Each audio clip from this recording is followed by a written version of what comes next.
Doc has made this compartment into a first-class operating room. Looks like we're going to have more company in a few minutes.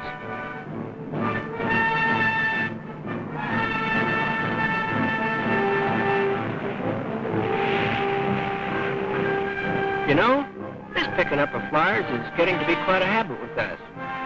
Of course, most of the guys here in the sub would rather be firing fish or the deck guns, but it's a great feeling to be able to rescue a swell bunch of fellows like these, and it's a relief to have somebody new to swap yarns with after being out here for so long.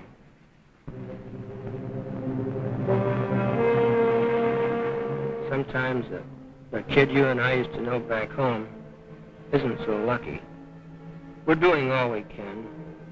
No sign yet, but we're not giving up. Well, we tried, but he didn't make it. But we'll make it up to him. We'll save as many of his buddies as we can. Yes, many of that boy's buddies were saved. At one time, we had 22 submarines on station whose primary duty was lifeguarding. All in all, we rescued more than 500 Army, Navy, and Marine aviators. The submarines were proud of that work and eager for the assignment. But in the last months of the war, it didn't supply enough action to satisfy them. So, as you'll see, they figured out some special assignments for themselves. And very interesting, too. During the summer of '45, the Taranti was in the same fix as all the other subs. No targets really worth wasting the taxpayers' torpedoes on. Oh, we managed to amuse ourselves. Shot up a few picket boats and other small craft. Knocked off a sea truck or two. Raised some mild hell in a general way. We played pirate and boarded some junks. Scared the crews half out of their yellow skins and gave the deep six to a lot of dried peas bound for Japan.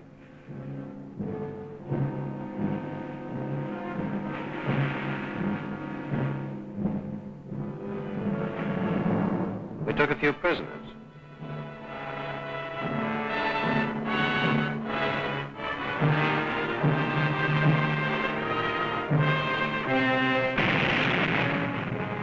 Exploded some mines. But there was nothing to write home about, even if we could have written home. Then one morning, we sighted a ship in the distance. It looked like it was tied to a dock alongside a Cagliari. We kept it under observation for about an hour.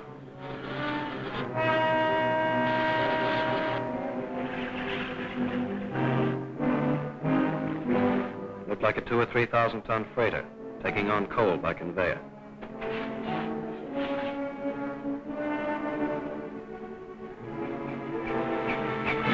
We held a war council.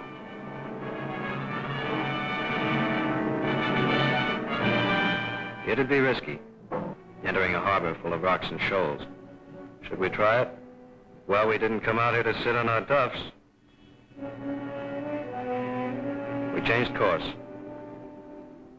Then the skipper, as he always did, spoke to the crew. Fellas, I think you might like to know what we're up to.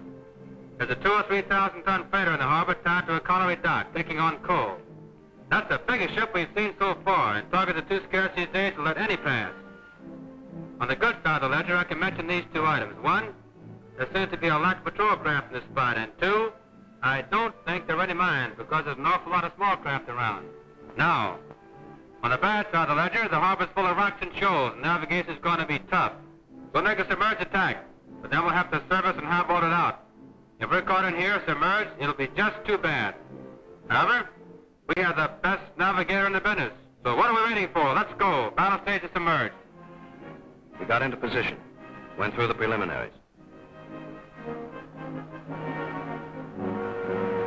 Let me tell you, right here and now, when the real thing comes up, it's like nothing you ever went through in your life. When that scope goes up in this harbor, you're playing for keeps. Your blood pressure tells you that.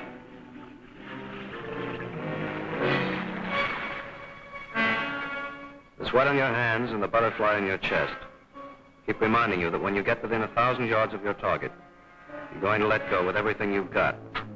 Then get, if you can.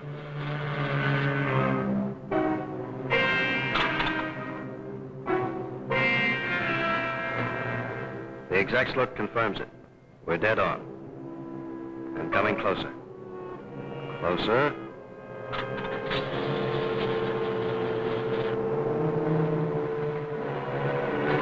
Dozens of small craft crisscrossing overhead. If one of them sights our scope while the skipper's taking cuts to keep us off the rocks, you can make like the song and kiss the boys goodbye. Now, coming on 1,000 yards. 20 to go. 10. 5. Fire 1.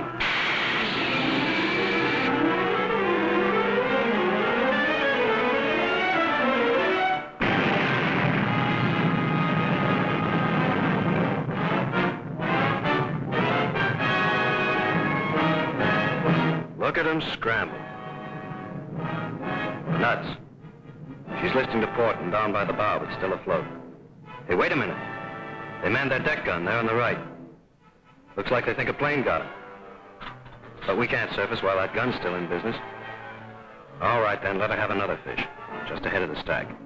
Polish off ship and gun crew both with one blow. Fire 2. Swing left again.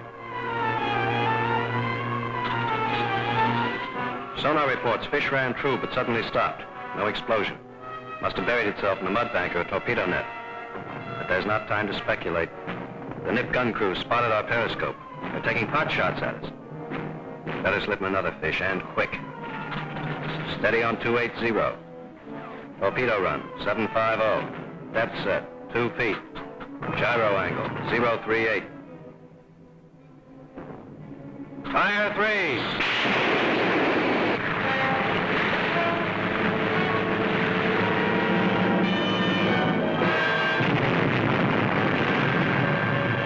Bullseye.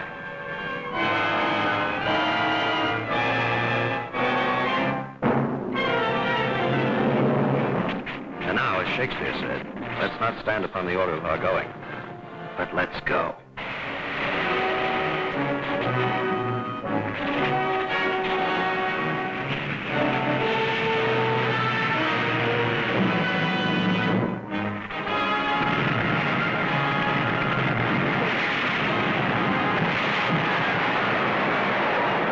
They've got a nerve shooting at us.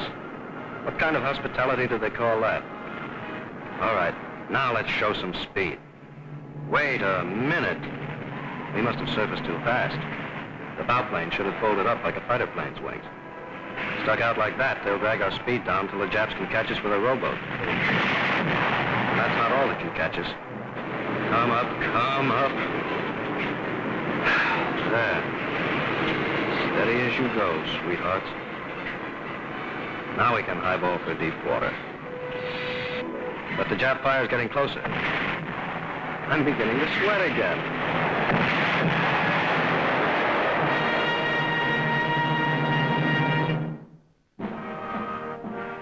Well, here we are, getting the decoration. So I guess we made it all right.